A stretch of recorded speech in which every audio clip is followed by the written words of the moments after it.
If you're interested in working from home or learning dispatching, check out my free course on school.com/logisticslegends.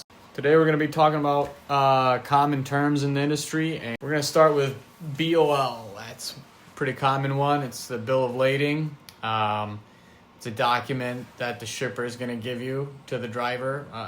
Lists what's being shipped, where the load's going, and what the commodity is. Next one is POD, which is proof of delivery. That's basically the bill of lading that turns into the proof of delivery once it's signed by the receiver.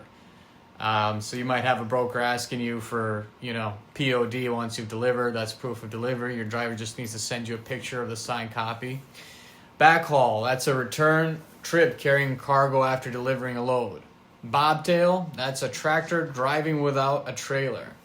Deadheading, that's a pretty common term. That's driving without a load. So if you got 100 miles to get to your pickup from the last delivery, that's called 100 miles deadhead. Dispatcher, that's a pretty common one. That's who assigns the load and manages the driver's schedules or sends them the load information.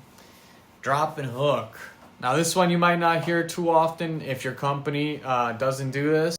Basically, it's dropping off a loaded trailer and hooking up to an empty one, or vice versa. Not all companies get involved with that. ELD, that's electronic logging device, a device that records the driver's hours and ensures that they follow the hours of service rules. ETA is a very common term. That's expected time of delivery, expected time of arrival. Flatbed, that's a trailer with an open flat deck. Freight is just, short for goods being transported. HOS, we mentioned that earlier, hours of service, rules about how long a driver can drive. LTL, that is less than truckload. A shipment that doesn't fill up the entire trailer, and you might be able to put 2 or 3 together at the same time. OTR is over-the-road hauling, long distance, across multiple states.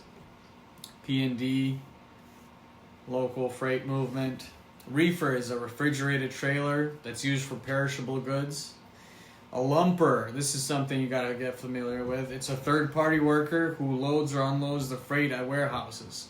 Always ask who pays the lumper and make sure that the broker is gonna cover the costs. Otherwise, you obviously need to charge more for the load. Appreciate you tuning in. If you have any questions, drop them in the comments. Thank you.